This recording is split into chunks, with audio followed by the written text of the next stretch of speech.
Will be rallying the other barracks.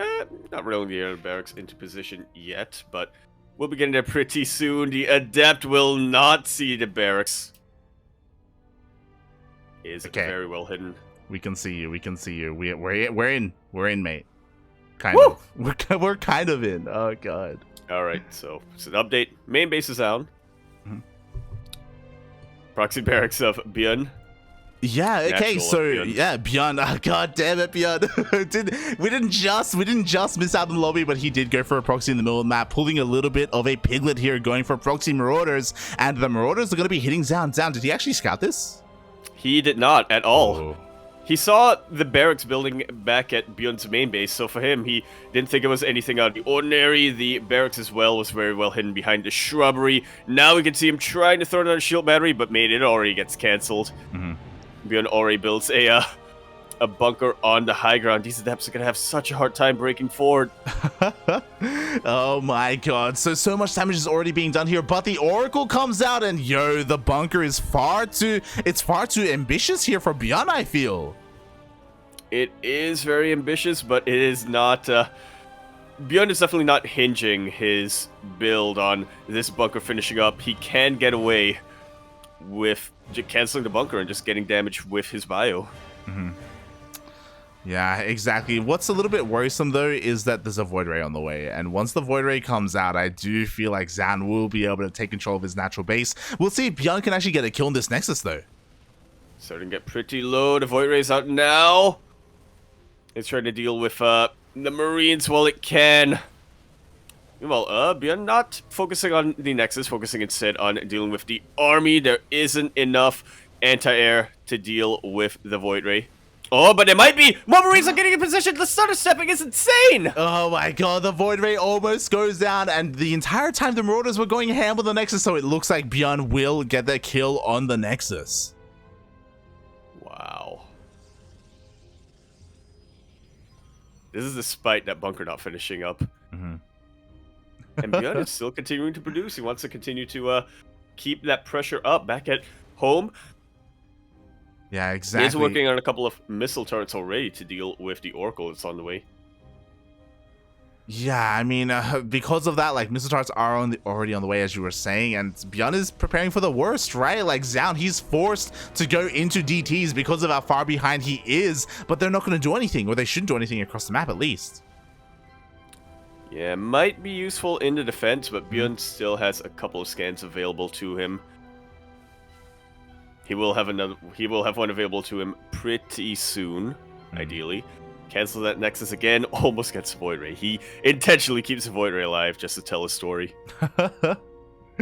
Oh god, I mean, it is alive for now, just barely. Meanwhile, we do have a proxy pylon across the map here for Zoun, so he's going to be looking to try and warp in those DTs, but again, there's plenty of detection all over the place.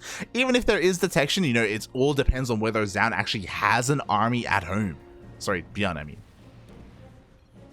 And he does. GG is called. ByuN takes game #1, just like that. Oh my god, GG, well played. Hopefully this time I can actually get into the lobby. Again, if the countdown starts, just leave the lobby and then we can rejoin. Yeah. NBD. Oh god. And we can we can actually, I guess we can do this afterwards, but we can restart our cams. God, they're so fast. Jesus. Yep. They wait for no one. There you go, man. They want to get to that qualifying match as quickly as possible. Jesus Christ. Again, I apologize to everyone in the chat right now who's watching. I apologize for the less than ideal production here. We're trying to scrap this together as best we can because it actually looked like we left another caster out. Yep. We left for Jumi. We left for Jumi. No. Yeah. Man. Well, that's what happens when the players want to get the show on the road, and understandably, because we are going to be continuing our series on Bride of Altaris. LE, we're in the bottom right-hand corner of the map, swinging all the way in the bottom right-hand corner. We have the red Protoss player coming out from the land of Korea. He, of course, is going to be representing Alpha X. He's doing it for you, Sushi. He is Zoun. And spawning in the top left-hand corner of Pride of Altares LE, we have the South Korean and Terran player. He is blue, representing Shopify Rebellion. It is ByuN.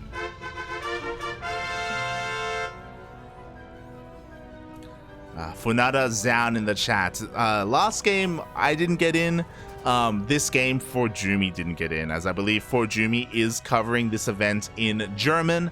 So, a bit of a feels bad, man.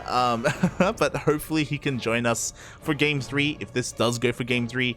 Meanwhile, ByuN, yo, they're not just quick to dive into games. They're just proxying all over the place, mate. Yeah, they're just quick to get into it in general.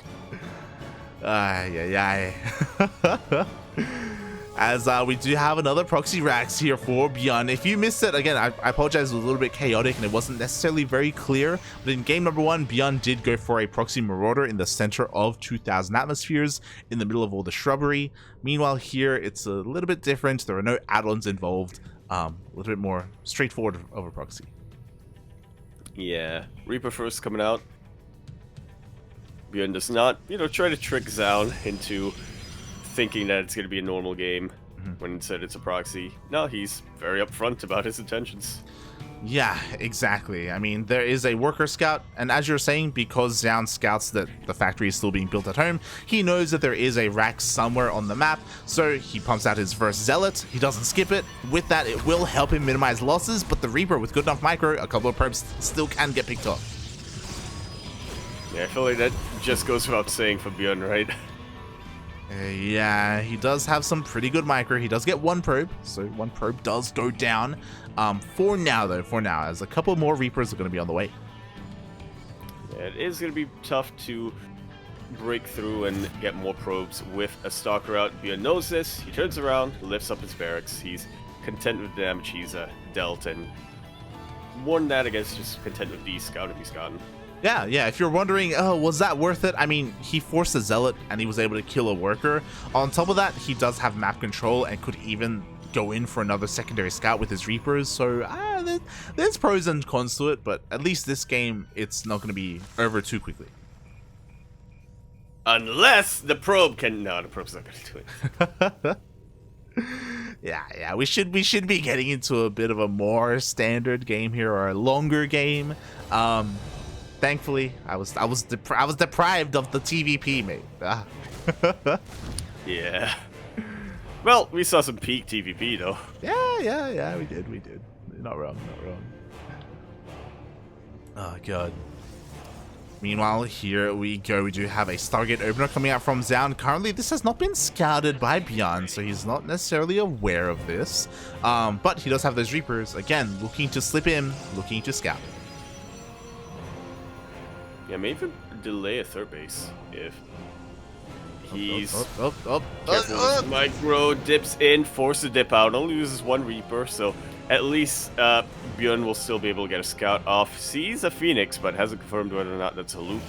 Now I think he does. Yeah, he confirms that, of course, it is a Stargate opener and he can prepare at home. He already had some Widow Mines, so now he can just reposition them. Actually, he's going for a drop. Yeah, he already set up the drop a little bit before he scouted, so he may as well commit. The Phoenix is not quite in position, neither is the Stalker. Zoun wants to get this medevac. Oh no! Okay. Ooh. One of the shots will go off. Yeah, not into the Phoenixes, onto the probes instead. So at the end of the day, ByuN only gets 2 probes, so his troubles almost could have gone a little bit different if Zoun was a second too late. But Zoun was on point with his lifts. He was on point with his surrounds. Yeah, Zoun can lift, boy, and he deals. He just completely shuts down to that Widowmine drop. Now he has the map control, and what's worrisome is that, again, he got 3 Widowmines and the medevac for only 2 probes. So it's just a beautiful trade from the side of our Protoss. Oh, I actually didn't notice this light, but ByuN has not had an NG bay until now, so he's not going to have any missile turrets, relying entirely on Marines and Widowmines that aren't finished producing yet for his anti-air defense. Yeah. They really are. Yes, so exist. Yeah, he's a little bit supply blocked as well, so ByuN is falling apart a little bit, and now Zoun can actually get into a game that he's a little bit more comfortable with. You know, last game we saw him struggling to get even his natural up and running. He was put in a really, really rough place, but now, you know, here in the mid game, he's free to get his tech up and running, get an army, get an economy, and go straight into Colossus. Just like so. Oh, exactly. Yeah, Phoenix Colossus hasn't entirely come back, at least not in its original form, where it was straight up mass Phoenixes and a couple of Colossus, right? But it is being utilized quite a bit more as an opening for PvT, just as a way to get map control as early as possible. Yeah, that it is. Like again, what you're saying essentially is that a bunch of the gateways and Twilight Council upgrades are all delayed, and it can be risky to do so, but because of these Phoenixes and because of the opener, like, Zoun is free to do so. Yeah, but because of these mines, it's a little bit more complicated. Yeah, with the death of two of those Phoenixes, now ByuN could be free or feeling free to go for a drop. It's still risky. I mean, Zoun sees all this with an observer, so ByuN has to be careful. But yeah, there's a lot of potential here with this push. Yeah, there's nothing holding ByuN back now. As you were saying, there's only one Colossus out in the map right now, and a decent number of Marauders, I would say, compared to the Protoss army. Disables right on top of the Colossus. That is all ByuN really needed, and he is stimming on for it to take out everything. He still has another disable available if he needs it, by the way, and he doesn't. Mate, I am shocked that Zoun went into the middle of the map with so little. We were talking about how greedy he was. He was cutting corners to get Colossus as soon as possible. He needed time to get a buffer for that gateway army, and even though he saw the army with the control of the watchtower and he saw the army move out, he still thought it was a good idea to meet him in the middle of the map, and oh my god, there's another disable. Absolutely insane. Yeah, honestly, Colossus can do really well purely defensively, right? If you don't have a buffer, as long as you have battery overcharges, you can get away with defending only on Colossus, but because he was in the middle of a map like that, he just took one too many losses. I think there was some friendly fire on that mine, but even still, ByuN has so much momentum. There was a lot of friendly fire there, killing a lot of Marines. But as you said, like, ByuN still traded so well. The mine is even going to reset, and Zoun has to be careful not to lose too much here. He already lost to Colossus, but he does get another shield battery up and running here at the third base, and Zoun actually survives. Yeah, resaturates that third base as well, and then, as you were saying earlier on, Pride of Altaris is a very long map. ByuN, because he retreated all the way back home, will take a little bit longer to get across the map. I mean, with Stim and with Medivacs, it doesn't take as long as, say, Queens, but it still takes a little bit of time that Zoun can use to get a few more defenses up. Yeah, exactly. Like, this is what's a little bit worrisome, right? Because Zoun survived, I mean, he already got extended thermal lance so long ago, +1 and charge is finishing up. Like, he will have a bit of a better army, or potential better army. He still hasn't been able to warp in a wave of zealots, which is a little bit worrisome. Especially with ByuN once again moving forward with his army. He's got plenty of Widow Mines in position. I don't think he has the Raven that he had earlier, so that makes it a little bit more difficult for ByuN, but not by too much. Yeah, exactly. The Widow Mines do get lifted up here, so none of them go off. I think only one kind of got a decent shot off. Meanwhile, here come the reinforcements. My god, ByuN just doesn't stop. He doesn't, but maybe he should.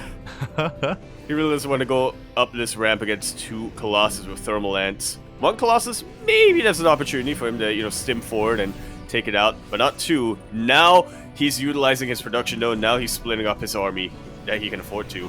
Yeah, exactly. Like, Zoun barely has anything to protect his bases, so being forced to split up like this means that, yo, you were talking about one Colossus, there's only one here at the third. And even with the shield battery, even with overcharge, it is so vulnerable. Meanwhile, ByuN with his other army coming in for a flank. No, goes straight for the natural base and draws the fire away, man. Yeah, I don't know how I feel about this. He does get one of the Colossus. Can he get a second? In comes the rest of the army here on the right-hand side, and he wants one, but oh, he actually gets forced back. I feel like ByuN might be being a little bit indecisive. I'm hesitant to use that term because really he's just trying to keep his options open. But there were a couple of points where he could have stimmed on top of the Colossus, take him out, and then try to keep on going. But I don't know, maybe he would have taken too many casualties doing so. I don't know if I would use the word indecisive. I would say that he's trying to be too fancy. Yeah, He's yeah, exactly. He's like needlessly spinning up his army when like a frontal push probably could have worked better if he just had everything working together. So because he himself was splitting up his army, he was making it easier for Zoun to deal with small pockets of bio here and there. So because of that, again, Zoun just barely defends. Yeah, I feel like swinging up that army would have worked really well if ByuN flanked, right? If he attacked Zoun's army from two positions. I thought we were going to see a sandwich. Yeah. But there is still potential for ByuN to do that. Again, he still has a massive lead when it comes to the economy, when it comes to the army supply. He's about to get +3 weapons and +2 armor, by the way, as Zoun is still struggling to finish up his +2. Yeah, ByuN's macro, is insane right now. Like, he is just, like, it's just too much. Here, he's going to overwhelm everything that Zoun has. Zoun has done a very good job at just barely surviving each time. We do have one EMP. Absolutely brilliant. Cutting the health of the Colossus in half and basically taking out the Archons before they can get into position. Yeah, and with the death of the Archons, with the death of the Zealots, the Marauders are able to dive on top of every single one of those Colossus, and they all get picked off. Not too many Marines remaining, so the Phoenixes are still alive, but what a Phoenix is going to do? Nothing at all. GG. ByuN takes that series 2-0. My phone struggles with fingerprint. Here we go.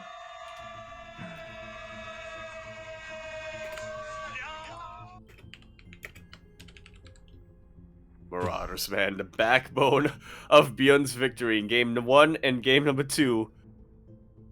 Both very different plays with those Marauders. Yeah.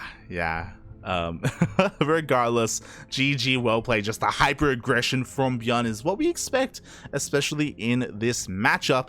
And now that will mean that ByuN moves on to the next round. And this is where I would ask you, can you turn your camera back on? I already did. Oh. Do you want me to turn? I can turn it off. Oh, okay. No. It's like, it's good. It's good. You're good. Oh. And yo, ByuN already has an opponent.